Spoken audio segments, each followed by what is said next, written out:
une de l'actualité ce soir, des casques bleus burkinabés bientôt déployés au Mali. Environ 140 hommes de l'escadron de soutien à la paix seront basés à Gao. Leur mission, le maintien de l'ordre, la protection du personnel et des installations des Nations Unies, ainsi que le soutien des opérations de police. Avant leur départ, la hiérarchie militaire est allée les encourager et leur prodiguer des conseils. Et puis au ministère des Infrastructures, les projets de construction et de bitumage des routes importantes vont connaître un démarrage dans les semaines et les mois à venir. Les financements sont bouclés. Le ministre Éric Bougouma, qui fait l'annonce face à la presse ce matin, a profité de l'occasion pour une mise au point concernant le projet de reconstruction du boulevard de la Circulaire à Ouagadougou.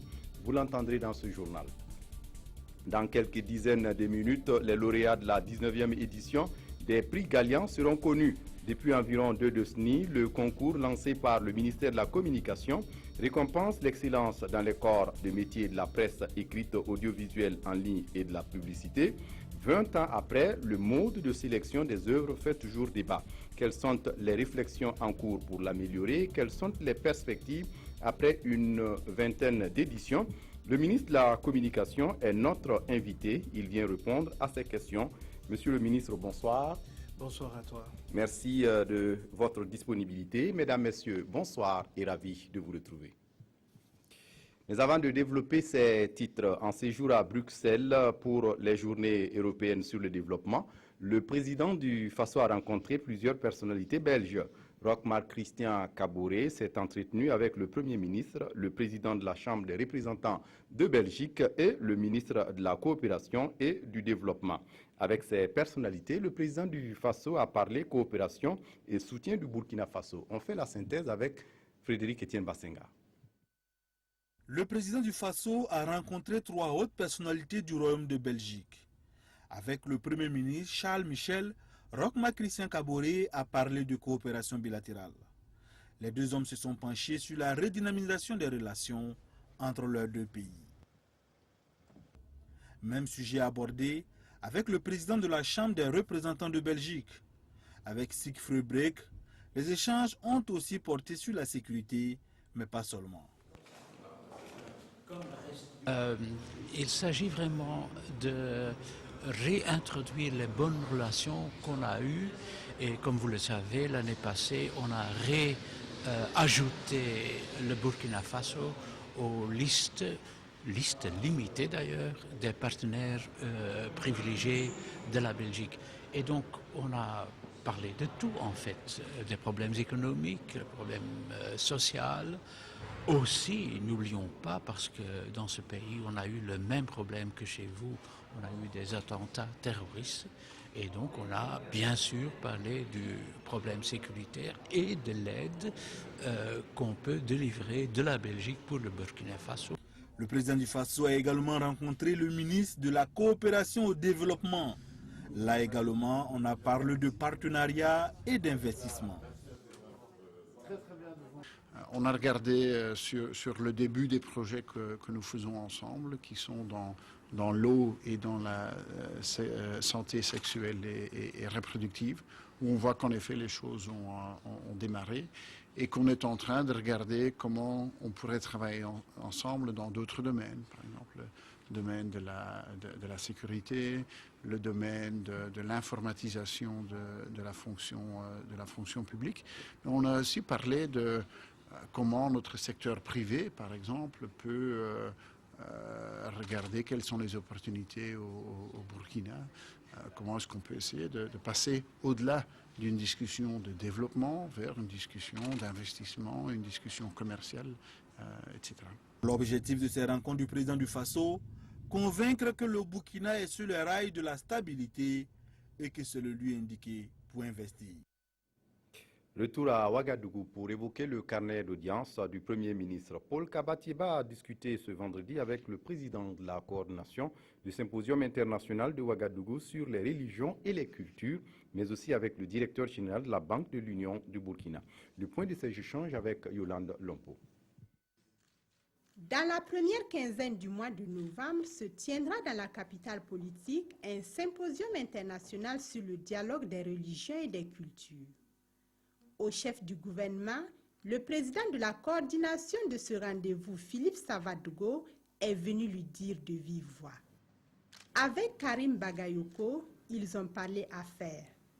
Nouvellement installée au Burkina Faso, la Banque de l'Union dont il assure la présidence compte participer au développement du pays. La Banque de l'Union Burkina fait partie d'un groupe bancaire qui est déjà présent dans 4 pays de l'UEMOA. Nous avons déjà participé au financement de certains secteurs, notamment le secteur agricole. Nous sommes également présents dans le financement de l'énergie. Nous avons aussi exprimé à son Excellence, Monsieur le Premier ministre, notre volonté d'aller dans d'autres secteurs, notamment le secteur de l'habitat. Nous avons aussi fait part de notre volonté d'aller dans le financement des infrastructures et aussi notre volonté de financer l'économie à travers les trésors publics. Dans l'actualité ce soir, des casques bleus burkinabés bientôt déployés au Mali. C'est un escadron de soutien à la paix composé d'environ 140 hommes. Ces hommes seront basés à Gao, dans le nord, pour le compte de la MINUSMA et auront pour mission le maintien de l'ordre, la protection du personnel et des installations des Nations Unies, ainsi que le soutien des opérations de police. Ce vendredi, l'escadron a été présenté à la hiérarchie militaire qui a prodigué des conseils aux hommes. Ismaël Dilouma Sirima nous fait le point. Ils sont prêts pour aller soutenir la mission des Nations Unies au Mali. Au nombre de 140, ils forment le 31e escadron de soutien à la paix.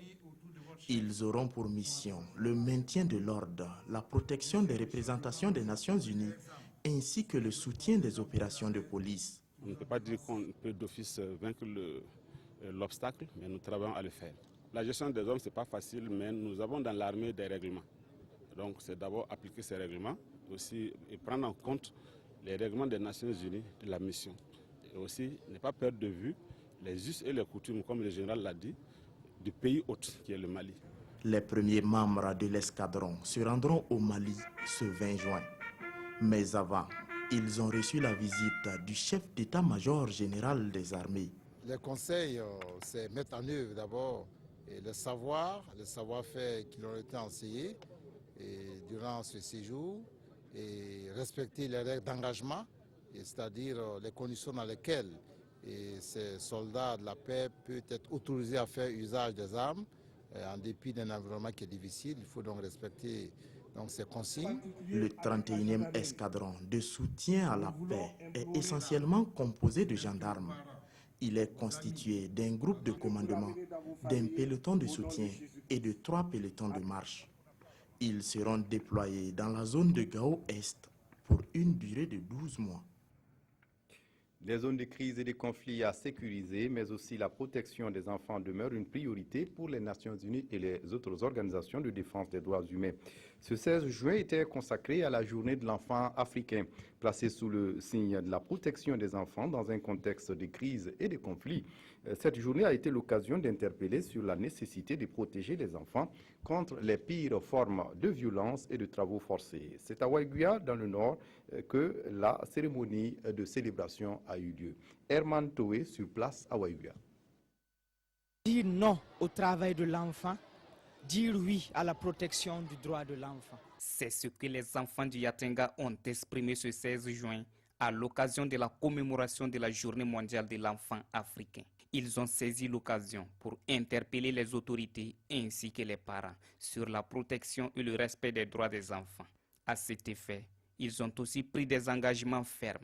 En tant qu'enfant africain, je vais veiller à ce que mes camarades, les enfants, aient droit surtout à l'éducation, à la protection, à la santé et aussi qu'ils respectent leurs parents et tous ceux qui veillent à leur éducation. Je vais aussi demander aux parents de ne pas incomber les enfants de beaucoup de travaux, de respecter leurs droits et de les amener aussi à respecter leurs devoirs. Malheureusement, la situation des droits et devoirs des enfants n'est pas aussi reluisante dans la région du Nord.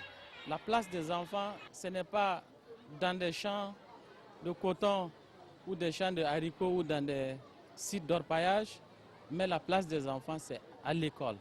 Aller apprendre, aller prendre le savoir pour pouvoir donc s'insérer dans la vie et participer au développement du Burkina Faso. Placé sous les thèmes conflits et crises en Afrique, protégeons les droits de tous les enfants. Cette 26e journée mondiale de l'enfant africain rend hommage aux enfants innocents de Soweto, massacrés sous le régime de l'apartheid en 1976.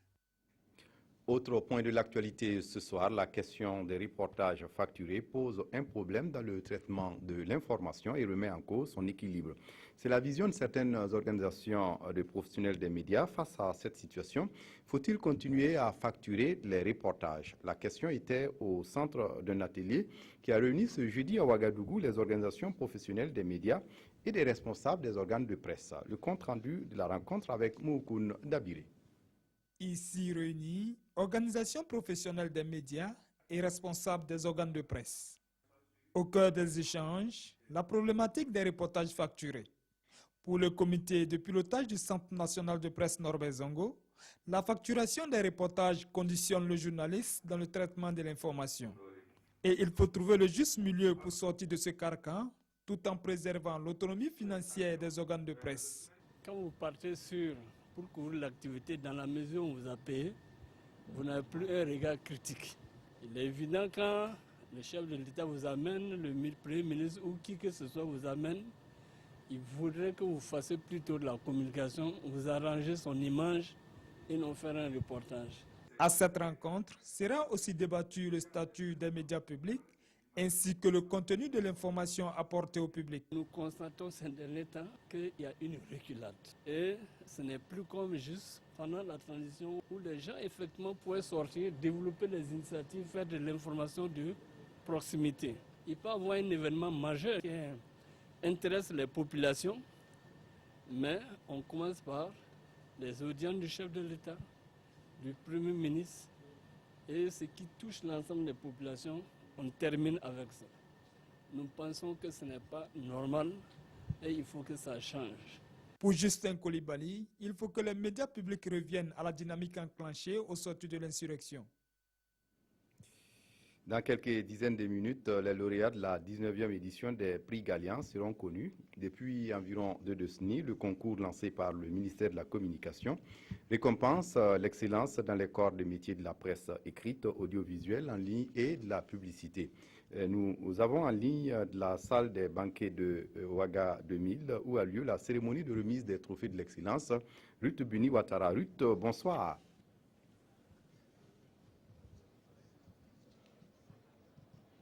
Alors, bonsoir Fousseni Kindo et bonsoir à tous nos téléspectateurs. Comme vous l'avez dit tantôt, ce soir c'est la 19e édition des prix Gallian. La salle est pratiquement pleine, les hommes de médias ont répondu présents. Et il faut dire donc que ces prix-là visent depuis 1997 à magnifier l'excellence dans les médias et aussi promouvoir les bonnes pratiques professionnelles en matière donc d'éthique et de déontologie.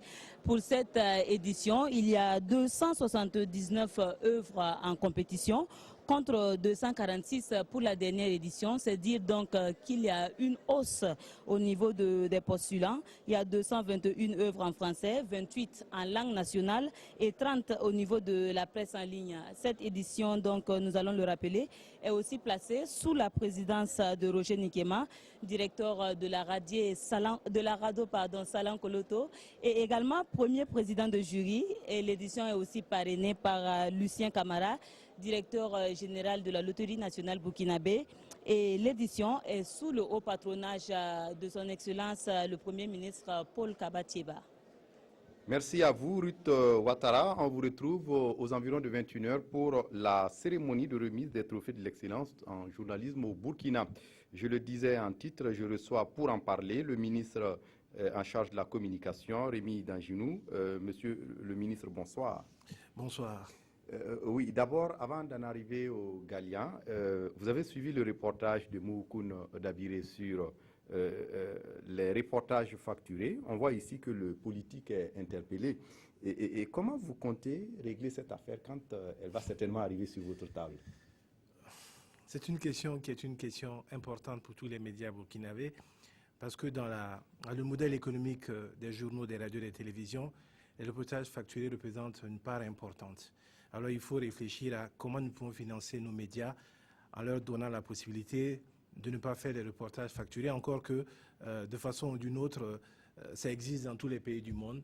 Sous le biais d'invitations, sous le biais de cadeaux que l'on donne en fin d'année, il y a ce désintéressement qui est de nos journalistes. Là où je ne suis pas totalement d'accord avec le reportage, c'est que les propos de Justin Coulibaly tendent à montrer qu'il y a un recul. Je veux simplement rappeler que la télévision nationale du Burkina, dans ses missions, a comme objectif d'accompagner le gouvernement. Si l'on se focalise sur le JT pour dire qu'il y a un recul, je trouve qu'au niveau journalistique, ça fait un peu obtus.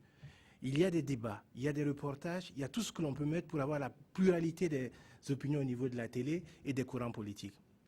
Après, il est clair que, quel que soit aujourd'hui, dans la circonstance des pays africains, le parti qui va accéder au pouvoir, il aura une envie d'avoir une visibilité au niveau de la télévision. La question, c'est comment nous garantissons à tous les acteurs politiques, à tous les acteurs sociaux, syndicats, société civile, une participation pour que leurs idées soient accessibles à tous les Burkinabés au niveau des médias. Je pense que nous ne devons pas nous tromper de lutte. La lutte, ce qui s'est passé durant la transition, c'est une période d'exception assez particulière. La question, c'est comment nous bénéficions de cet élan-là pour ne pas casser ce symbolisme d'accès qui est à l'intérieur des médias. Et je pense qu'il est très important de rappeler cela. Après, le journaliste qui ne veut pas rentrer dans l'avion présidentiel, son organe paye son transport et il va faire la couverture. Ce n'est pas compliqué plus que ça. On ne peut pas vouloir une chose et son contraire. On ne peut pas vouloir rentrer dans l'avion présidentiel et venir être celui qui va dénigrer le travail qui est fait. Malheureusement, c'est les contraintes qui sont là. Certains médias ont fait le choix d'envoyer leurs journalistes eux-mêmes. Quand un média accepte de rentrer dans ce cadre-là, il doit également se plier à ce principe de jeu. D'autant plus que je crois que, en ce qui concerne les visites présidentielles du Premier ministre, il ne s'agit pas de couverture payante, puisqu'il y a, je pense, un devoir d'accompagnement qui est dans les statuts de la télévision nationale, dans l'action gouvernementale. Donc je voudrais clarifier cette situation-là. Après, vous savez, chacun de nous prend l'information sous l'angle qu'il perçoit. Moi, j'aime bien cette image du verre à moitié plein ou du verre à moitié vide. Certains le voient plein, d'autres le voient vide, mais d'autres peuvent voir même pas l'eau qui est à l'intérieur, peuvent voir la luminescence du verre, d'autres peuvent voir la couleur du verre, d'autres peuvent voir la forme du verre. Et c'est ça la qualité de l'information. Un journaliste, une rédaction choisit un angle d'attaque et il approche la question. Dans le cas d'espèce de votre reportage, vous avez choisi un angle d'attaque parce qu'à l'intérieur, il n'y a pas l'autorité qui s'est défendue. Et donc, si je n'étais pas sur le plateau, ça aurait été totalement biaisé, alors que l'information...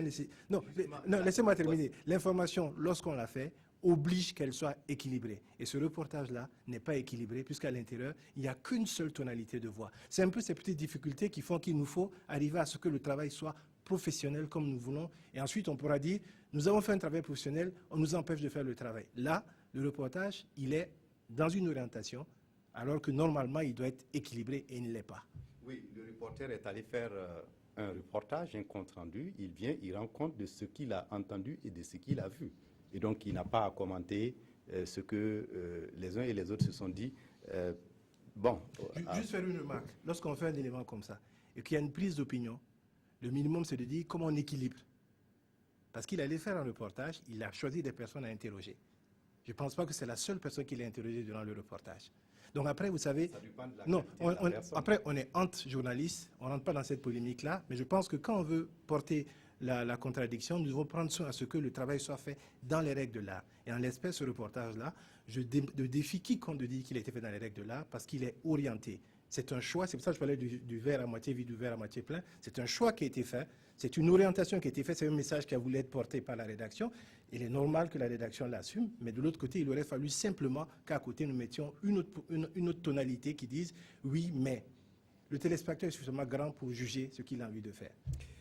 Bien, on en vient à présent au prix Gallian, à quelques minutes du début de la cérémonie de remise des récompenses des journalistes. Est-ce qu'on peut dire qu'on a un ministre confiant ? Vous savez, vous êtes comme moi de la télévision et du monde de l'audiovisuel. Au stade actuel, tous les acteurs, et je veux remercier à la fois la télévision nationale qui, dès le départ, a mis un réalisateur à côté de l'équipe de l'organisation pour les accompagner. tout le comité d'organisation qui a travaillé pour que cela se passe relativement bien. Ils ont fait des essais, ils ont essayé de cadrer au mieux le timing. Et puis, c'est un direct avec ces impondérables. Nous espérons véritablement que nous aurons un beau spectacle et des récompenses qui seront à la hauteur de nos attentes. Et l'édition 2016, est-ce qu'elle a connu des innovations? Non, pas vraiment. On a juste essayé de la recadrer pour en faire un peu plus un spectacle, essayer de réduire un peu les temps de remise des trophées, en se disant que nous avons une date butoir, c'est celle de 2017, parce qu'à cette date-là, nous avons l'opportunité d'avoir donc les 20 ans des Galians. Et il y a un certain nombre de réflexions qui ont été menées, et il va falloir donc puiser dans ces réflexions-là pour que, à ces 20 ans des Galiens-là, ce soit véritablement quelque chose de totalement nouveau qui apparaisse pour les journalistes, mais également pour ceux qui suivent cet événement qui est un événement télévisé, audio-diffusé, qui permet donc de célébrer la presse. Oui, et justement, le mode de sélection des œuvres fait toujours débat dans la corporation. D'aucuns estiment qu'on peut mieux faire. Est-ce que des réflexions sont en cours pour l'améliorer? Oui, c'est vrai qu'il y a un certain nombre de difficultés, mais je pense qu'à la faveur de ces réflexions sur le 20e anniversaire, on pourra peut-être apporter des éléments. Lorsqu'on choisit par exemple un journaliste, on dit c'est le meilleur présentateur télé, alors qu'on a choisi une émission pour faire la présentation télé, ça peut être problématique parce qu'il présente peut-être 50-60 journaux dans l'année. Après, lorsque dans la presse écrite, on fait un reportage ou à la télé, c'est vrai que c'est une action particulière. Donc selon les types, je pense qu'il y a un travail différent, une approche différente à faire, et les différentes réflexions qui ont été faites depuis quelques années doivent être mises à profit à la faveur donc de cette grande commémoration de 2017-là, pour pouvoir donc mieux adapter les Galians à la réalité professionnelle et à la réalité notamment de la pratique journalistique. Oui, et des lauréats estiment également que les récompenses en espèces ne sont pas souvent conséquentes et pensent qu'on peut mieux faire. Et d'aucuns aussi pensent qu'on peut instituer, par exemple, un prix du public. Qu'est-ce que vous en dites? Non, sur ces réflexions-là, je pense qu'il faut y aller. Il faut y aller, et puis je pense que les uns et les autres, dans le cadre où il y a tous les acteurs, pourront mieux affiner ces éléments-là. Mais je voulais juste faire une remarque, c'est que les Galians, ce n'est pas un numéraire. Les Galians, c'est une nuit où un jury constitué de professionnels reconnaît le mérite d'un journaliste. Moi, je disais, j'ai été lauréat des Galians 3 fois, 2005, je pense, 2009, et une fois au niveau de l'Assemblée nationale pour la promotion de la démocratie. Je pense qu'il y a quelque chose d'autre. L'argent, vous le dépensez, vous en faites ce que vous voulez. Mais quand vous avez chez vous, après plus de 20 ans, un élément qui vous dit « ça, vous avez été reconnu comme ayant travaillé bien », je pense que c'est... Il n'y a pas d'élément qui vaut ça. Alors peut-être qu'il nous faut travailler à donner autre chose aux Galians, c'est-à-dire peut-être le prix, le numéraire, et la possibilité d'avoir des bourses, d'avoir peut-être des immersions dans d'autres cadres qui renforcent le professionnalisme du journaliste, qui lui ouvrent l'esprit à d'autres pratiques et qui enrichissent son vécu. Là, c'est des éléments sur lesquels nous devons travailler. Pour cette année, par exemple, lorsqu'on a eu les 5 prix en langue nationale, le jury a dit qu'il y a des problèmes au niveau de la maîtrise de la langue. Et le département a dit « OK, on va leur donner des dictionnaires ». Parce que c'est en langue nationale, les rédactions n'ont pas de dictionnaire en langue nationale. Mais il nous faut travailler sur ces éléments-là pour améliorer la pratique, et je pense que la réflexion doit être menée par tous les acteurs. Et pour les 20 ans, est-ce qu'il y a des perspectives? Absolument, je pense. Je pense que nous avons de très bonnes perspectives. D'abord, le taux de participation, il est sans cesse grandissant. Vous avez une floraison de médias, vous avez une reconnaissance à l'international qui est de plus en plus forte, et vous avez une envie d'associations professionnelles, des journalistes, de pouvoir être mieux intégrés à l'organisation. Et à partir du moment où les acteurs eux-mêmes décident de prendre cet élément-là pour en faire le leur, je pense que les perspectives qui s'ouvrent à nous sont sans limite. Merci à vous, Monsieur le Ministre, pour votre disponibilité. On vous laisse certainement parce que vous allez courir pour rejoindre la salle des banquets où a lieu la cérémonie. Merci d'être venu répondre à nos questions. Merci vraiment à la télévision de donner cette opportunité-là. Merci. Et la suite du journal. Le ministère des Infrastructures communique sur les grands chantiers en cours ou en projet dans le département. Selon le ministre Éric Bougouma, plusieurs projets de construction et des bitumages de routes importantes vont connaître un démarrage dans les semaines et mois à venir. C'est le cas des routes Djibo-Kongoussi, Didir-Thomas-Tougan, Kantiari-Diapaga, frontière du Bénin. Pour plusieurs routes, les financements sont bouclés et ce face-à-face avec la presse a été l'occasion pour le ministre Éric Bougouma de faire une mise au point concernant le projet de reconstruction du boulevard de la Circulaire à Ouagadougou. Jean-Emmanuel Ouedraogo. Tout sur les grands chantiers en cours d'exécution ou en projet, c'est un exercice de transparence au département des infrastructures.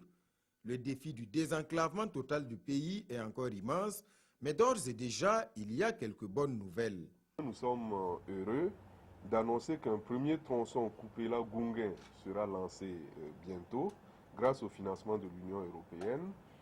Et le reste du tronçon sera financé par un consortium de bailleurs de fonds. Et dans les mois à venir, nous allons procéder au lancement des travaux de Kongoussi-Djibo, Didir Thomas Tougan et Kanchari Diapaga, frontière du Bénin. Nous sommes heureux d'annoncer le bouclage du financement de la route Wayuguya-Titao-Djibo. Nous annonçons également que la Banque mondiale a décidé, le 13 juin 2016, de financer la route Manga-Zabré-Zouaga et le financement de la route Guiba-Garango a fait l'objet d'une convention avec la Banque islamique de développement. Pour les projets qui ne bénéficieront pas de financement institutionnel, le partenariat public-privé sera le recours. Et en ce début de saison des pluies, il y a des urgences pour certaines zones, notamment dans l'est du Burkina, coupées du reste du pays par les eaux. Sur l'axe Fada-Bogandé-Taparko, nous avons 2 ouvrages qui sont actuellement en situation difficile. Il s'agit de l'ouvrage de la Sirba et celui de la Sorga. C'est une jonction qui a été mal exécutée probablement et qui vient de céder. Nous avons immédiatement convoqué l'entreprise qui a effectué les travaux et nous lui avons demandé de remédier à cette situation. C'est cet ouvrage de Sorga qui est à la base de la situation vécue là-bas. Le ministre Bougouma appelle les populations de ces zones à la plus grande prudence pour éviter les drames. Et concernant le projet du boulevard des Tansoba de Ouagadougou, couramment appelé circulaire, cette mise au point, non, le gouvernement n'a pas refusé un don du Japon pour un prêt de la Banque ouest-africaine de développement. Il est ressorti que les procédures du Japon ne permettront pas de démarrer cette route avant fin 2017. Et c'est alors que nous avons reçu le président de la BOAD en début mai à Ouagadougou et nous lui avons demandé de remettre à jour le financement de cette circulaire, ce qui a été accepté. Et la convention de financement sera signée entre le 24 et le 25 juin à Lomé. Donc, le don du Japon, nous ne l'avons jamais refusé, bien au contraire. Nous avons demandé au Japon de réorienter le don sur un autre tronçon dans la ville de Ouagadougou, et notamment la rocade nord. Et pour s'assurer de la bonne exécution de tous les projets en cours, le ministre Bougouma annonce un suivi renforcé. Les entreprises sont prévenues, celles qui ne pourront honorer leurs engagements dans les délais seront inscrites sur une liste noire. La FAO vient de lancer au Burkina un projet pour promouvoir la protection sociale par la réalisation de la sécurité alimentaire et nutritionnelle dans le Sahel. C'est un projet qui va appuyer les processus nationaux de dialogue sur la protection sociale. 4 pays du continent sont concernés parmi lesquels le Niger et le Burkina. Le projet est prévu pour durer 18 mois. Mounira Kéré. Le Burkina Faso, le Niger, le Sénégal et le Tchad sont les pays bénéficiaires du projet TCP RAF 3514. Un projet de la FAO lancé au cours de cette rencontre et dont l'objectif est de promouvoir la protection sociale pour la sécurité alimentaire et nutritionnelle au Sahel. Ce projet-là va permettre en fait de construire les synergies entre les politiques de protection sociale et d'agriculture pour un meilleur ciblage des populations rurales bénéficiant de ces mesures de protection sociale-là, leur permettant d'améliorer leur production, leur permettant d'améliorer leurs moyens d'existence, mais aussi d'améliorer la nutrition. Dans le cadre de ce projet, il va s'agir pour la FAO d'accompagner les pays bénéficiaires afin de renforcer leurs connaissances sur la protection sociale en rapport avec l'agriculture. Le premier produit que ce projet va nous apporter, c'est renforcer le dialogue au niveau des différentes institutions afin que réellement il y ait une prise en compte de la protection sociale dans nos documents de politique. Il est prévu également un appui technique pour la révision d'un certain nombre de documents de politique, notamment la révision de la politique agricole. Le projet TCP RAV 3514 a une durée de 18 mois. Il a un coût global d'environ 260 millions de francs CFA. Un film sur Tulunabo Muchengi, l'ambassadeur américain auprès du Burkina Faso, a fait l'objet d'une réalisation documentaire de 26 minutes réalisée par un étudiant de l'ISTIC. Un film qui montre son engagement auprès des populations du Burkina et sa disponibilité, mais aussi ses prises de position. Moukoun Dabiré a vu le film pour nous son compte-rendu. L'engagement et la disponibilité de l'ambassadeur américain Tulunabo Muchengi, baptisé Sid Pawalamde par un Burkinabé, où encore la vérité ne se chuchote pas, amoureux, c'est ce qui est de peine dans ce film documentaire. L'action de cet ambassadeur est au cœur de la soutenance de l'étudiant Vincent Ndrebego pour l'obtention du diplôme d'assistant en sciences et techniques de l'information et de la communication. Le titre du film Sid Pawalamde vient donc de ce surnom qu'on lui a attribué à la fin de la transition, un nom attribué par le Premier ministre de la transition à l'époque, Isaac Zida, pour montrer un peu le rôle que l'ambassadeur des États-Unis a joué dans l'accompagnement du processus de transition démocratique dans notre pays. Ce film documentaire ne retrace pas seulement les odyssées de l'ambassadeur entre profil dans les villages du Burkina, mais également sa détermination à accompagner le peuple burkinabé dans la consolidation de sa démocratie, et ce, par ses prises de position bien tranchées pendant la tumultueuse période que le pays a traversée 2 ans durant. Un travail qui a valu à l'impétrant la note de 18/20.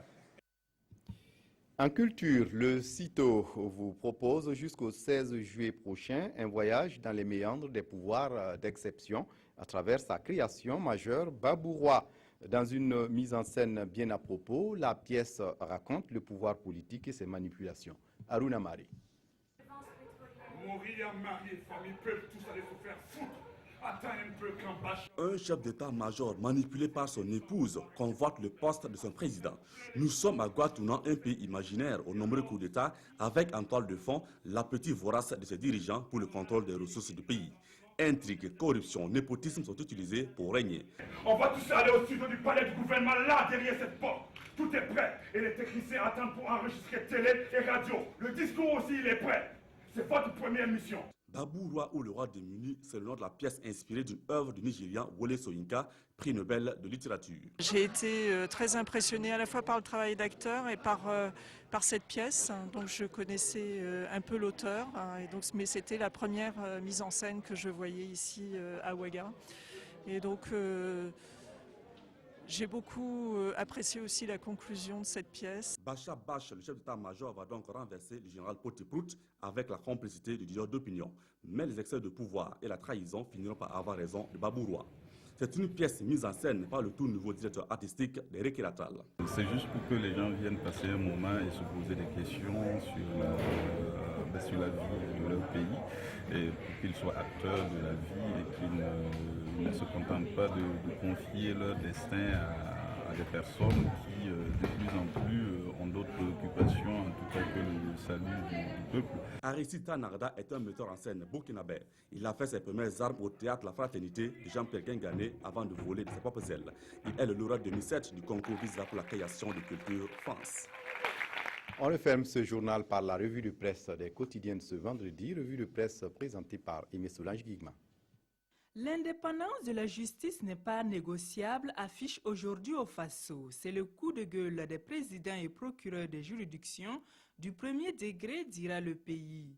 Pour eux, explique le journal, certains actes et propos émanant du président du Faso et du président de l'Assemblée nationale consistent à remettre en cause l'indépendance de la magistrature. Des actes et des propos à lire dans les journaux tels qu'aujourd'hui au Faso, Le Pays et l'Observateur Palga. À travers ce réquisitoire, les chefs de juridiction du premier degré notent et prennent l'opinion nationale et internationale à témoin que la commission constitutionnelle mise en place, dont les travaux devraient déboucher sur la constitution de la Ve République, l'a été pour donner visiblement une onction à des résolutions déjà prises. À propos des plaintes des familles des martyrs de l'insurrection populaire et du coup d'État, le ministère de la Solidarité nationale, surpris et étonné, réplique, nous informe l'observateur Palga.